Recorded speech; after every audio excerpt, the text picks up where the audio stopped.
in. Good morning, Facebook. Say good afternoon, Facebook.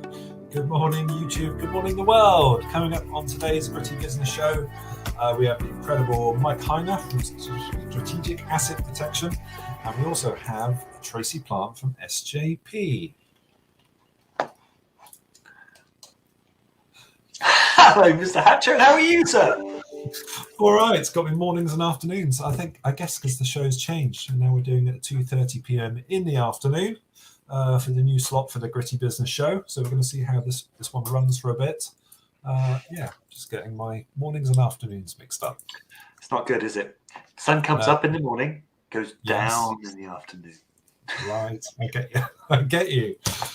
Brilliant. Well, we've got a great show lined up today. I'm looking forward to hearing Mike and everything about strategic asset protection, and he's got some exciting news for us as well. I guarantee to you that you'll learn something. Every time you speak to Mike, you learn something. He's a great guy. Yes. I'm looking forward to him cracking some of his wonderful jokes too.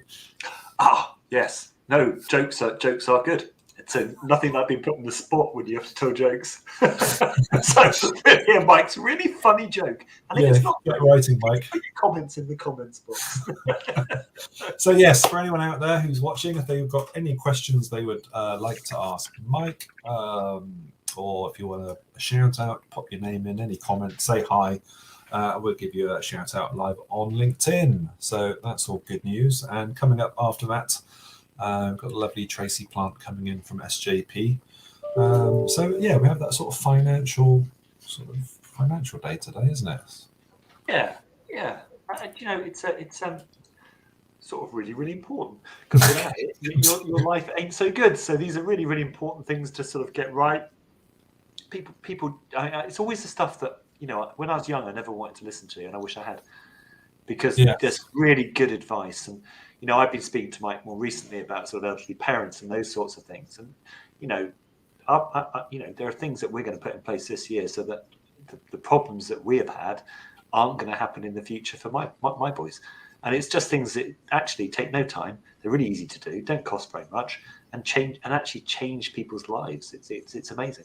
So I'm not going to take Mike's thunder. I might try and work out what joke he's going to say and work out the catchphrase and tell people the catchphrase before he says it. But apart from that, I'm not going to steal Mike's thunder, because it's life-changing stuff. Yes. Passion. That's good. Anyway, we'll find out about that in a moment. In the meantime, Ed, are you ready to welcome any new members on? I am. Okay. So here we go. Let's hit the button. How exciting is this? Well, I would like to say welcome on board to Peter Bassel, who's joined us at RWB HQ, Ian Miles, who's also joined us at Cobra Strike over there in Essex. Rachel Jordan's come and joined us for Cobra Jurassic. We've also got, bear with me a second while I click the right button, we've got Yogesh, who's joined us from Cobra Thrive. See how I cleverly missed out the surname. And Liz Gilchrist, who's joined us at Cobra Saltire up in Scotland, Bonnie, Scotland. So welcome, guys, and welcome to the community. Fantastic. Welcome on board. Great. It's growing. It's good. So much business getting passed. It's all positive. So what I think I should do now, Ed, I'm going to play this little VT, and when we come back in the room, we're going to have the incredibly talented Mr. Mike Heiner with us. So with his jokes. With his jokes lined up. That everybody's ready to ask him about. Okay. Okay, all right, here we go.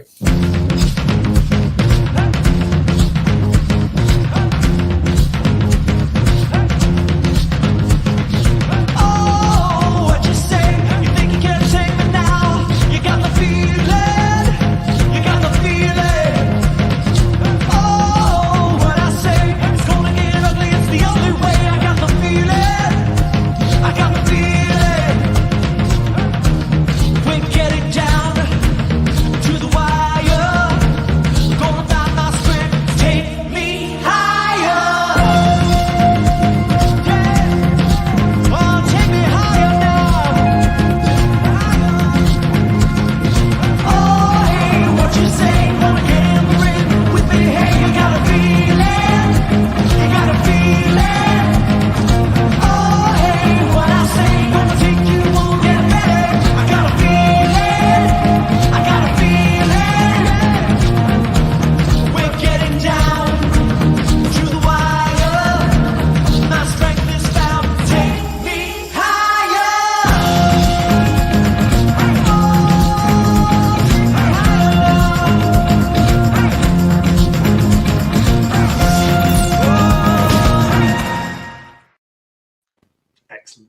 just dance away. But yay! Such music going.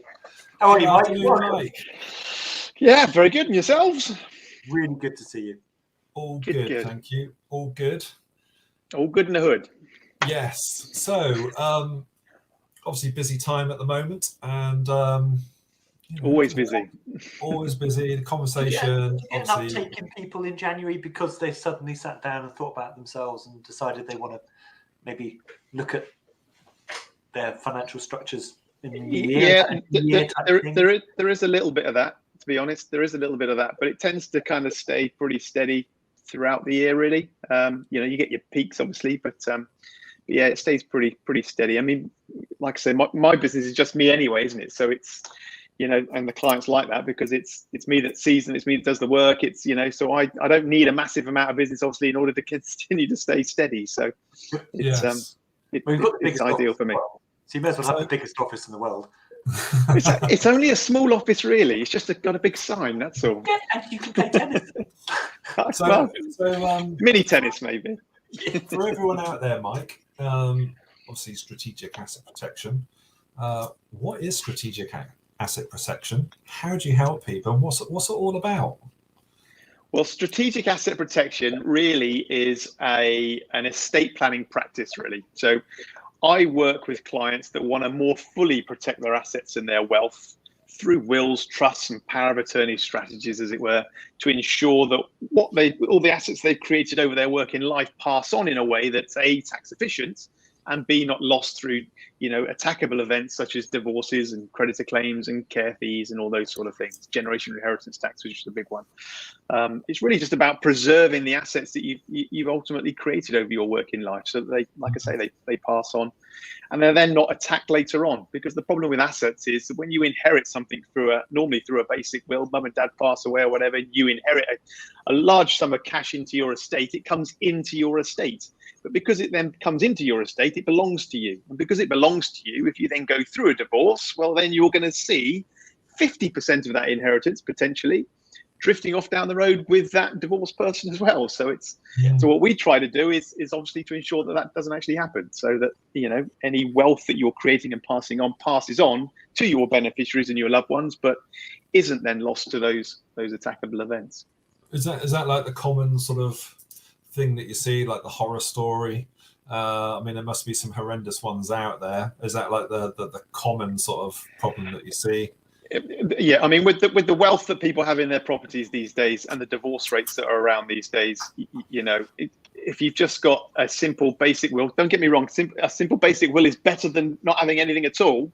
But it's just not ultimately going to do what you need it to do. You need really, if you've got assets, as it were, that you want to make sure are protected for your children, after you've passed away, they really need to be in some kind of a planning framework, as it were, to ensure that those assets don't actually enter into their estates. They still have use of and access to and do what they want to do with it, as it were, over their lifetimes. But they just don't have ownership of that asset. And that's the safest way to protect that asset, obviously for the next line beneficiaries, but also to the grandchildren and the grandchildren and so on and so on and so on. Yes. So future generations. But it's just sorry? You can still spend it all. It just stops the government having a chunk of absolutely. it.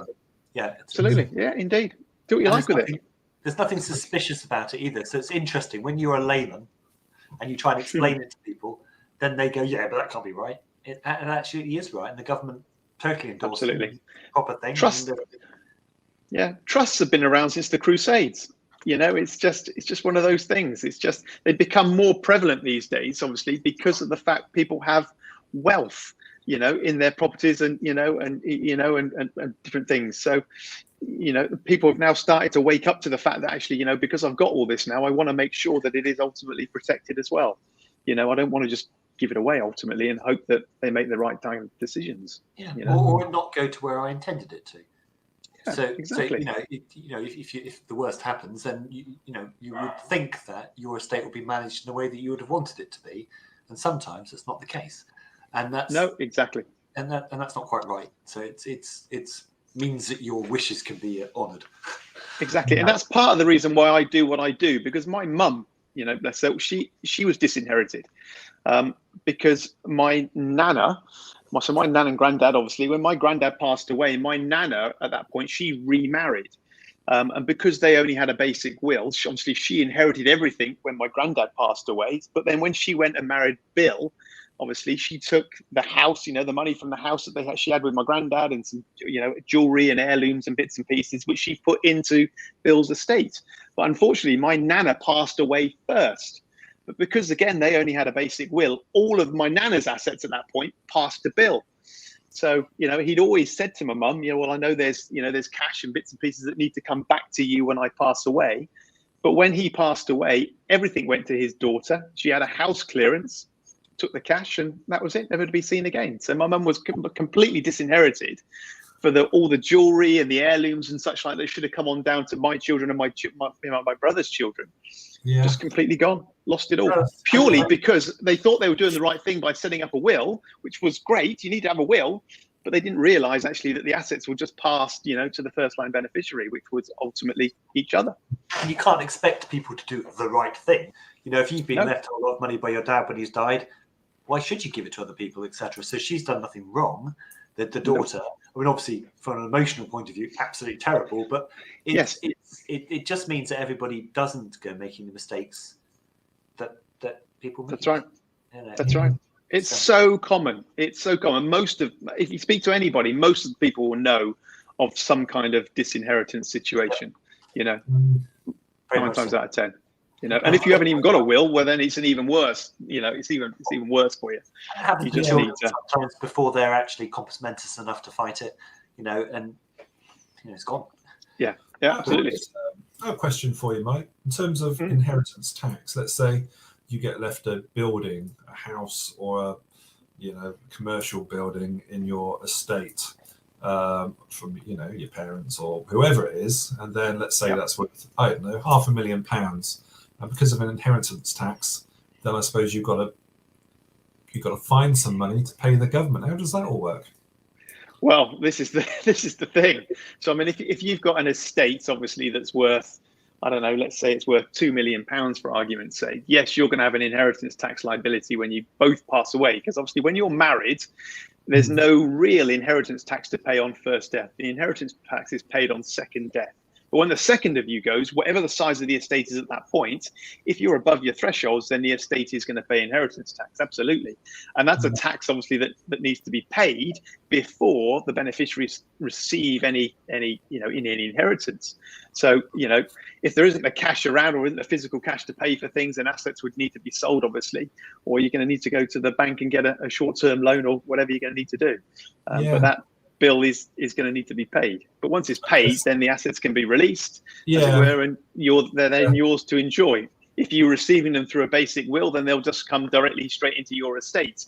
But the problem with that then is that I've now just increased the size of my estate by the value of what was given to me. So again, when I now pass away, I may well pay inheritance tax again on the bit that was inherited by me. They say something like that's the bit that we don't want. Is that 3 generations and it's all gone? Yeah, pretty much. Right, it goes chunk, gone. Absolutely. But there you go. So if the assets had fallen into a trust and I'd used those assets, but not had them come into my estate because I'd loaned those assets to myself, well, then they would stay outside of my estate. So I would only pay inheritance tax on the bit that I've created, not on the bit that my parents had actually left to me. Okay. Yeah. So I've got use of those assets, but I don't have ownership of those assets. That's the crucial part to it. Yes. You were telling me the other day. Do what I want with. Weren't you telling me a clever thing the other day, and I'll get it totally wrong and you'll correct me, but it's best not to own your house? Best not to own your house? Yes, it's best to be a tenant of your trust rather than, is that right? Well, yeah, there is that. I mean, we do property trusts, which is, my mother now, because obviously we lost my father 4 years ago now. My mum bought a house. She's moved down into Corsham. She bought the house 100% solely herself. So with the cash, obviously, from my dad and bits and pieces, obviously that was all trusted up and everything else. But mum's half stayed out of the trust. So when my dad passed away, his half of the value of the estate went into his trust work. And mum had obviously sufficient to be able to buy her new house with her half outright. So she bought a house outright. But the problem with that then is, though, that if mum ever now needs to go into care, but doesn't have that physical cash to pay for that care, well, then they're going to start looking at the assets that she owns 100% of. So what we've done with my mum is we put her residential property now into what we call a PPPT trust, which ultimately takes the ownership of that property off of my mum and into the trust, of which I'm a trustee, my brother's a trustee, and my mum's a trustee, and my mum's also a beneficiary. So she can stay in the property, do whatever she wants. It still sits within her estate for inheritance tax purposes, but from all intents and purposes, from a care perspective, she doesn't actually own the property. It's owned by her trust, of which she's a trustee and a beneficiary of. So, and it still qualifies for the residential nil rate band and all the other bits and pieces as well. So it's it's a really powerful vehicle, and it's the sort of planning that I do with my older clients. If there is a likelihood that one of them goes, yeah, absolutely. Sell the house if she wants to without your say so. Yeah. So if she wants to sell the property, all that'll happen is a trust bank account would be set up, and the funds would go into a trust bank account. But because she's a trustee, she can manage the funds. Because she's a beneficiary, she can do what she wants with the funds. They're still, but they are classed as a trust asset. To protect your mum, what stops the other trustees taking the money out? Well, the three of us have obviously got to sit down and decide what we want to do with it ultimately. But at the moment, see, mum is the sole beneficiary. When mum passes, my brother and I will become beneficiaries. No, my question to you is, if all the money, let's just say she sold the house because she's going to go cruising for the rest of her life, and she put all the money in the bank account, and she's a trustee of that account, so are you, and so is your brother, and so is your mum. Honestly. Sorry. Is there anything other than, can you have like ranks of trustee, or is it just everybody is? No, we're all just trustees. We all just need to sign, because that's the other thing. You sign the checks, as it were. So you're going to need to make sure that you're all signing for the check. So there's not one signatory, as it were, that sort of thing. Just to double protect it. Is that a problem for some parents that they don't particularly want to be telling their children what they're spending their money on? Well, this is the thing. This is why, again, the likelihood of us selling that property is only going to really be when mum passes away. So she's not going to be here at that point anyway. So then it will revert to the memorandum of wishes as to, well, who's entitled to this now? So it will just be 50-50 to myself and my brother. So what we'll do at that point is we'll sell the property. Funds will go into the trust bank account. I'll take 50%. My brother will take 50% with a loan note to say, well, this is mine, but it doesn't belong to me. And I'll have use of those funds over the rest of my life. Tax-free. Tax-free. Yeah, indeed. There's a debt to my estate, obviously. So whatever I take, so if I took £100,000 out of the trust, there's a debt to my estate for that 100,000.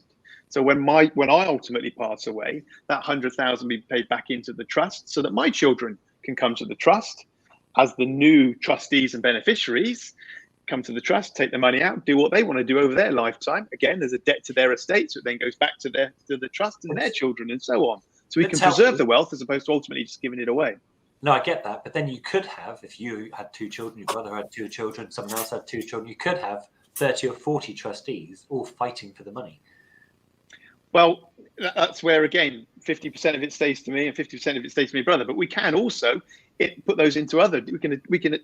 I could set up a trust now, an additional trust, so that my brother can manage his own trust and I can manage my own trust, as it were. Right. So I can do all that. Yeah, absolutely. Yeah, stops all the bickering and the fighting. Yeah, lots we can do. All the best in the world. Oh no, we'll all share. But so if you had to, give some top tips, Mike, of where do I start? I've got an estate. I'm sort of 75. I know I've got to do something. What would be your top tips to that person right now? But hold on, I'm just going to play this little VT, and when we come back, we will hear Mike's expert top tip.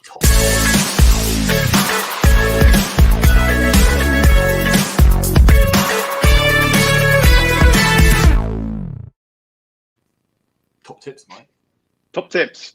Well, the first thing is, if you haven't got a will, the first thing is you definitely need to get a will. And then really it's a question of having a conversation as to whether or not within your will you want to add trust work, or whether you're happy with just a basic will or whatever it is. And the other really, really important thing you need to make sure you have is lasting power of attorney. That document is one of the most important documents that you will ever write. See, the planning is great, but for me, my planning is for the people that I'm leaving behind. And yes, I want to make sure they're fully taken care of and such like, but the planning, the power of attorney, that's about me. I'm still here at this point, so I want to make sure that if anything happens to me, if I lose capacity or I'm ill or whatever it is, that it's my loved ones, my family, my wife, that are actually making decisions for me, not the courts or the local authorities or the doctors or wherever it may well be. So power of attorney is absolutely crucial. So minimum a will, and always power of attorney to go with it. And then it's a question of whether or not you feel that you need to have the trust work and a framework, obviously, specifically for your assets that you've got. Fantastic. Yeah, that would be my tip. Thank you, Mike. As with all of our shows, we do like to find out a little bit more. I mean, I know we alluded to earlier about jokes, but we're not going to go into jokes today, so you'll have to put about that one. That's all right, because I'm not very good at jokes. I don't remember jokes. Get to the other side, Mike, to get to the other side. So, Ed, why don't you choose a random question for Mike, and let's see how Mike handles this, and then we'll talk about what Mike's doing, what he's got coming up after this as well. So, are you ready, Mike? You got to watch the video carefully because we don't even know what it's going to say. All right.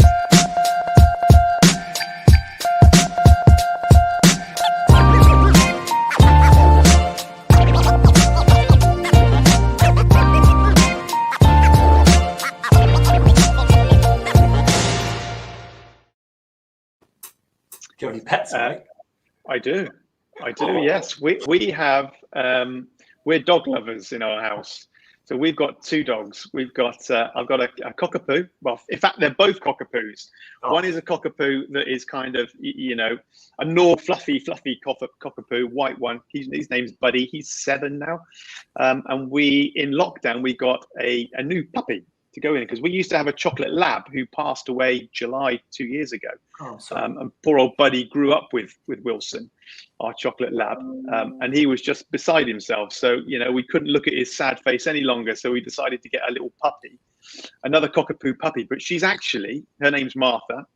She looks like a proper working black cocker spaniel. She's a tiny little thing. So much energy, but that's that. They're our lives. Our dogs are our. I'm out every morning, 6:30 in the morning with the torch, with the dogs, walking. I've got a headlamp.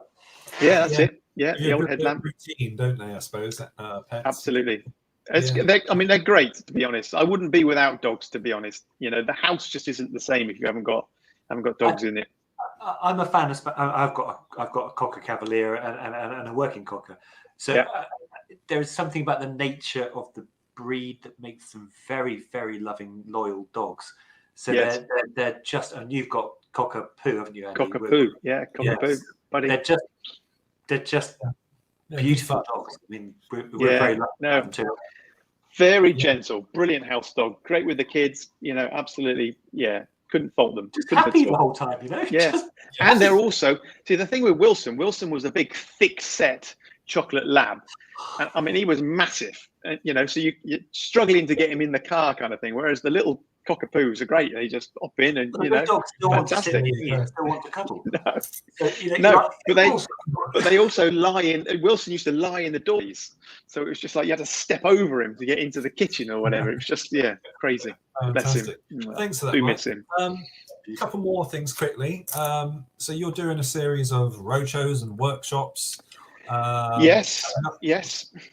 I've been appointed now. I'm on the speaker panel for the Property Investor Network, the PIN meetings. So they've got 52, I believe, meetings all across the country.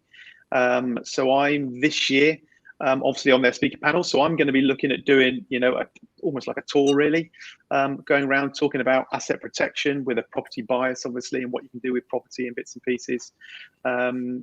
Just trying to educate as many people as we possibly can, really. That's the idea of it, really. Is just to get out there and talk about, the things that are possible, because people just don't realize. People still come to me thinking, well, I need to get a will, which you do, but there's so much more that you can do to actually protect, what you've created. And that's the word that we're trying to put out there, really. But it's more for property investors and, and property developers and such like, people with portfolios and such like, because historically portfolios are, they can be a bit of an issue.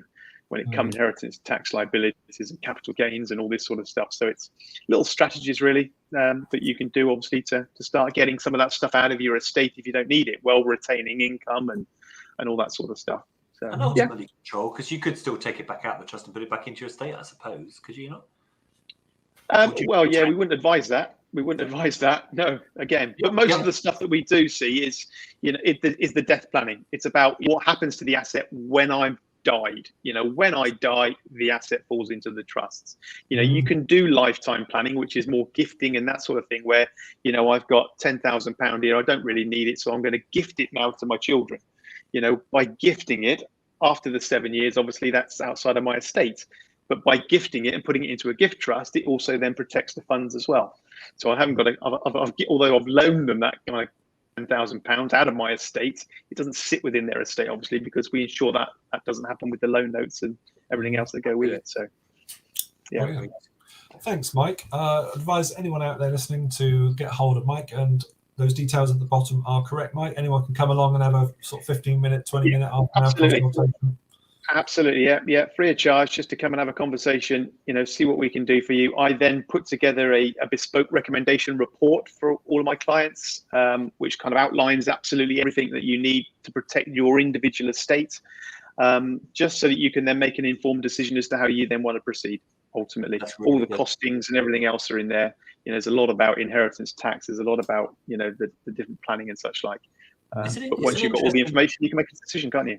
It's an interesting conversation because I've had those conversations with parents, etc. And typically it's like, well, my money, and you can't, and it's actually, at one point you will die, and you are going to give it to some of it to us. You can either give it all, or you can give half of it to the government. What would you rather do? Well, I don't care. Well, if you don't care, let's have a chat. Absolutely. It's a really difficult conversation to have, and it's much easier, I would suggest to people, to actually get someone like Mike in, who I have introduced my family members to just start those conversations. Even if nothing happens from it, it's you're then educated to make the right decisions. Exactly, and that's the key part to it. It's the education side of it to make the decision, because there is so much that you can actually do. But people look at planning still very much as, well, I've got my will, I'm sorted. But that's the will element of it. It's just the tip of the iceberg. There's so much you can do and so much you really need to do. I mean, the way you own your house, for instance, is crucial, to making sure that it's owned so that it's then ever taken from you to pay for care and bits and pieces. It's just there's so much you can do, but people just don't realize it without the information. Yeah. And that's what we aim to give, is the information. Brilliant. Thank you so much today, Mike. That's really, really good. Amazingly run out of time. You're very welcome. It goes so quick, but very eloquently put. And everyone, get in touch with Mike. So what we're going to do, guys, we're going to roll this VT, and when we come back into the room, we will have Tracy Plant from RJ Financial Planning Limited in the room with us. So here we go. See you, Mike. Take care. We'll see you soon. See you later, all. Take care.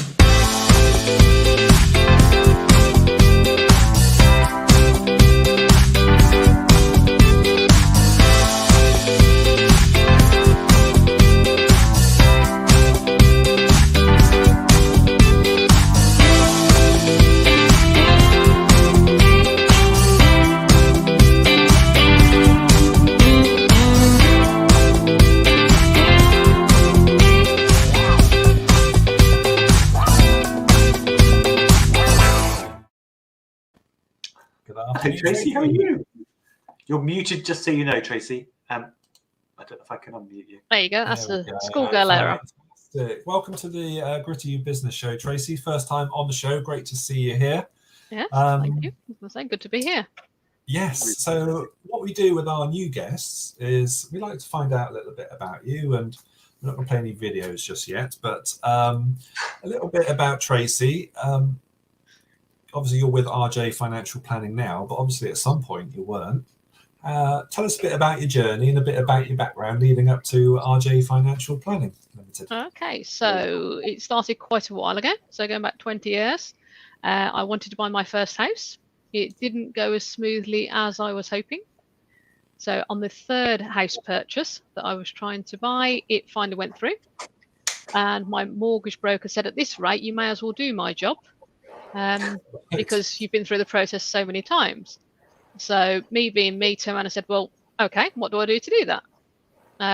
So then I qualified to be a mortgage advisor, then moved across into the banks, then moved across into the independent world, and then decided part of my lifestyle financial plan was to have a work-life balance and move to the coast. So we moved to West Wales and I joined RJ Financial Planning. Fantastic. So I guess that, working, was it the High Street Banks, was it? Lloyds TSB, as was. Fantastic. And I guess that gave you a good, I suppose it's all customer service. You're dealing with finances, money and everything else. Massive breadth of things to deal with during the working in the bank. So that gave you the sort of, sorry, Ed. No, I forgive me. I'm talking on top of you as always. Sorry, keep going. I guess that gave you the sort of just the background and all those skills you need then to do, what you're doing. So all the qualifications and also the people skills of working in the bank and the various different areas of business that you do. Because you've really got to, people have got to really believe in you. To trust you to do what you can do. It's just they've got to believe that you can. So it's that people skills and that sort of like understand that that these things scare people, don't they? Yeah. So it's things don't always go to plan, and it's the banks now are missing that area of development. There isn't that place to learn and to grow, and there isn't that generic banking as was. Most of it is on the telephone now, which is different. And I think face-to-face advice is something that should be aspired to, and it should be everything and everybody can access. Interesting. You're in. I mean, you're virtual, so you can go anywhere. But you're based in West Wales. That's right. So is that Pembrokeshire sort of neck of the woods? Is it all? Yeah. So we're in Pembrokeshire. The office itself is in. Got one in Ceredigion, one in Pembrokeshire. Obviously, coming from Birmingham in a former life, a lot of my clients are still in Birmingham, so we look after those either flitting down the motorway or we do via Zoom because COVID has changed the world. So Zoom is now, it is. I think for some things like Zoom for the better. I mean, it's that travelling thing is just amazing. So how do you find? Because sometimes West Wales is very Welsh, if that makes sense. Do you find they accept an outsider coming in and talking to them? Haven't had a problem in the slightest. I've started to learn my Welsh, and we are getting there. I can hear certain words. I can pick things up, but as I say, it's only 2 years in, so don't challenge my Welsh live on air, please. No, I wouldn't. But I'm getting there. So how you I mean, do you find that people actually speak to you in Welsh before they start, or presume that you can speak Welsh, or do they just speak English? A bit of both. We've got some lovely ladies in the office that are very, very fluent in Welsh, so they will pick up. And obviously, I don't know if they mention it. I've never asked them, but I've never had a problem. I should think when they want to criticise you, off they go in Welsh. They come back in English. I can translate enough for that. So there's we're doing very well. But as I say, 2 years in, Welsh is a very complicated language, so I can pick up enough to get by. But I think another 3 or 4 years later, I may be fluent. Yeah. But no, it's all good. So, I mean, when you talk about financial planning, because financial planning is massive. Yeah, talk me through how people sort of approach that and what sort of things you generally do with people and how you generally help them. I think people still expect us to be a financial advisor as old. And I think it takes a little bit of getting used to understand what financial planning is, because it's not purely financial advice. It's not transactional. It's not, I want one of those and we go and fulfill that. It's about looking at what people have. It's looking at where they want to get to, and it's formulating a plan back from there. So ultimately, you want to know, have I got enough money to live my life the way I want to? Have I got enough money that I'm not going to run out of money? Have I got enough money that I can retire? And all those things that are far more important than I need to do a mortgage, I need to do a pension. They are very valid things to do, but you need to do them for the right reason. And that's the role of a financial planner. It's to do those things, but it's to make sure you're doing it for the right reasons for your individual needs. That's really interesting. So I think a lot of people, when they approach problems in life, it's knee-jerk. I've got to move house, therefore I've got to get mortgage. Where's the best mortgage? I'll go with that one. And it's very sort of like it just happened now. And I think probably, how many people do you think would fall into the planning category? Like 5% of the population? All of them. Okay. 100%. It's okay to say, I need to do that, and it's okay to have a need at that time. Okay. But if you don't know where you're trying to get to, you won't get there. If you're putting money into something that you think is necessary now, it may be sometimes you need somebody to take a step back and say, where are we trying to get to with it? Because it can lead you on two different paths. Yeah, everybody needs somebody to handhold, and it's almost like a life coach, isn't it? It's where are we trying to get to, and how do we do it without running out of money? How do we do it without being focused purely around incomes and outgoings? You need to know. And I think some people think that it's going to go here, and here isn't necessarily where they want, and there are no other options. But actually, to learn about other options, just avail of it. You can start to see, actually, I could go and do that because it is possible. And contrary to what my parents have told me, actually, the reality is if you do it this way, you can actually travel and do whatever else you want to do. You just got to plan it. And it's having that sounding board to talk through those ideas, because nothing is really impossible within reason. Nothing is impossible. It's a case of how do we get there and how long will it take us to achieve our goals? And it's having that sounding board to get you where you need to be. Yeah. I mean, if I could go back and speak to my 18-year-old self, I would tell him to stash away a little bit of money every month, because you don't notice it actually, and by now there's tens of thousands of pounds out there that actually you can do something with. So it is amazing where you can get with a child's pension. Oh really? Children will grow up, they won't have the old final salary pensions that were there previously. They have to invest.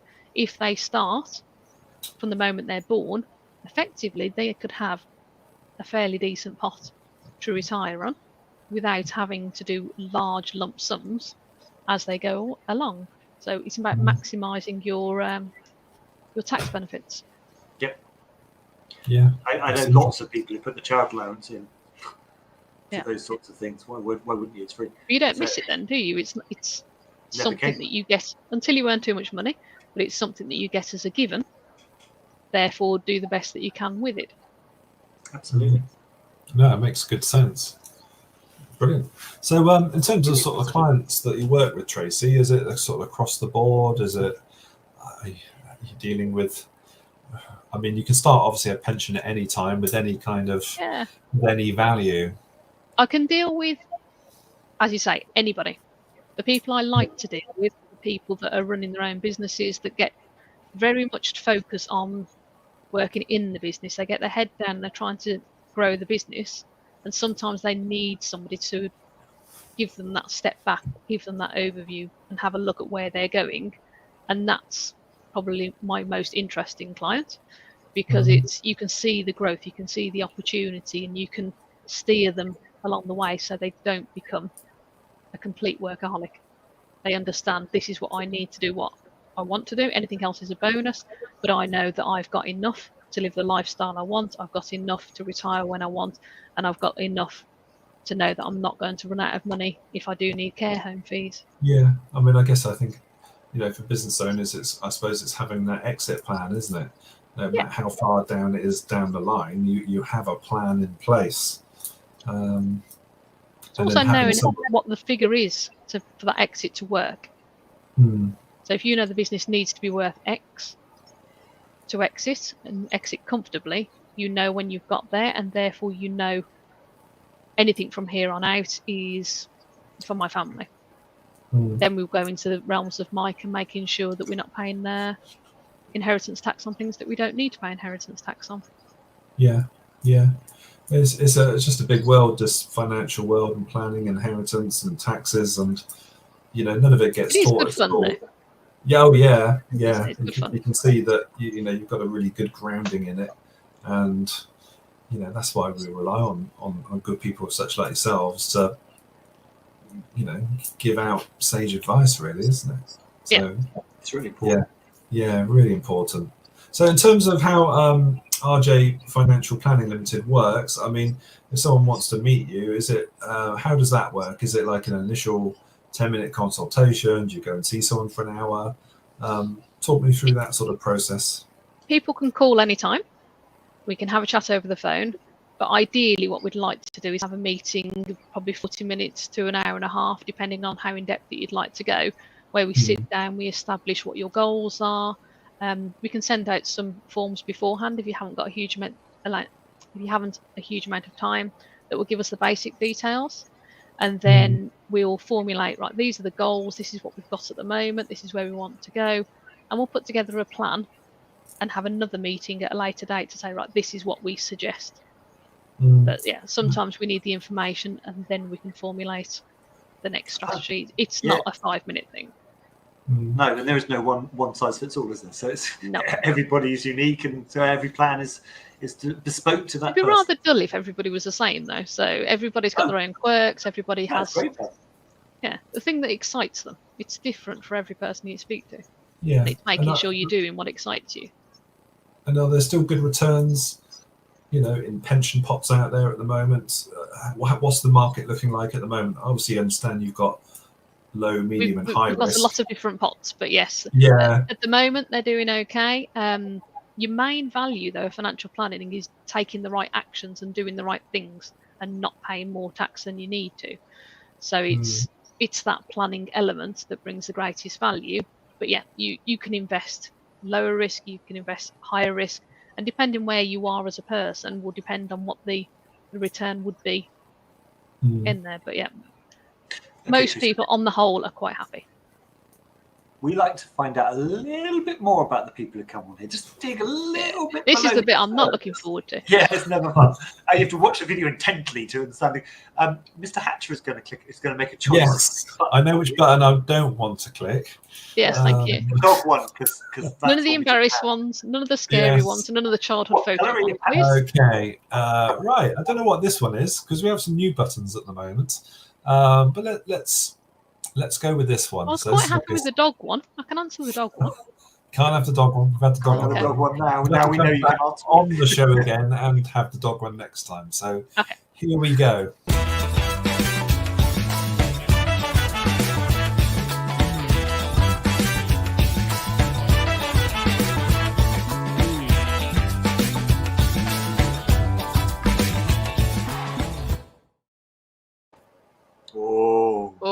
Oh, right, my weak spot. Because I will talk to anybody, so I'd be quite happy with anybody new that has an exciting life. Somebody music, so that would be Bocelli. He'll do. Unusual, I know, but for what he's achieved with his blindness and his music, and he would just be amazing to speak to. You just want him to serenade you afterwards. I mean, that would just be amazing. Yeah, I was going to say, if we're going to get a free concert at the end, that's a definite. Right. I'd have said Prince Philip would be the other one. Right. Because I think unfortunately, that's not going to happen. No, you can have Dead or Alive, so Prince Philip can come. Not so talkative. Might be a bit stinky. No. but no, very cutting and very... He's very similar to myself. It's very, this is factual, this is the way it should be, and sometimes you've got to call a spade a spade. Yeah, he's not quite most PC, but he's always been very honest. As my mother used to say, above all else, that thine own self be true. I think that one would be a good one there. It'd have to be somebody sciencey, so Stephen Hawking. Okay. Yeah. Again, completely abstract, completely alternative. Just the way he thinks about things and thinking outside the box. Are you into sort of science and maths? Well, obviously maths you are. Yeah, so science and maths. Those were my things growing up. I was the person that did every science A level going in the world, and every maths one. So chemistry, biology, physics, and maths. For A levels, so I was that person, but I enjoyed it. Is that? I watched The Big Bang Theory and love it. And every so often they're chatting to Stephen Hawking on there. He's always very funny, actually. Well, it's good to have something outside the box. Again, if everybody thought the same, it wouldn't be much fun. Just couldn't. Absolutely. I love science. I mean, I love it. Just It's a brilliant subject. So Yeah. I'm sure we can have lots of conversations about, universal black holes, relative theory of relativity, and all of those sorts of things. Didn't say I'd understand all of them, but they'd be an interesting Same conversation. here. Yes. Like an interesting table, though, wouldn't it? Yeah. Do you know, it's a skill. When you meet people who are incredibly good at these things, their skill is to explain it in a way that you can understand. You may not once they've left the room, but when you're with them, you do, and it's a joy. It's just a joy to hear people like that talking. It's fantastic. Mm. So I'm with you 100%. People advocates. Yeah. Anybody who is Would be good, and it's a definite skill. that's knowledgeable. Oh, fantastic to be with. Yeah, you can really. Fantastic. Well, we are rapidly running out of time, Tracy. We've only got 5 minutes left, and we've got to get through all the rest of the bits and pieces. So it's amazing just how quickly it goes on the show, and we'd love to get you back some other time if you're up for that. And so I just want to say a big thank you, and we'll see you again shortly. All right. See you soon. Thank you very much for having me on. Oh, Right, pleasure having you. Bye. Bye-bye.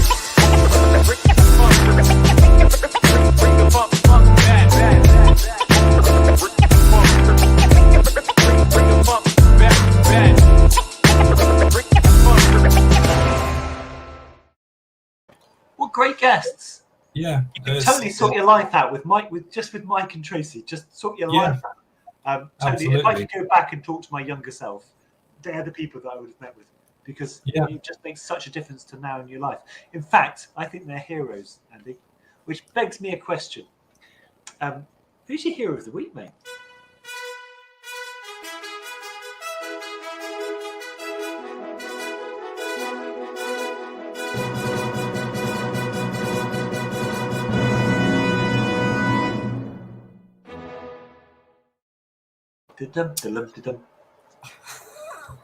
That's a good question, because I actually thought about my hero for the week. Normally I have a little ponder about sort of the people I've met. Can I give a suggestion? Go on. Chris Mason.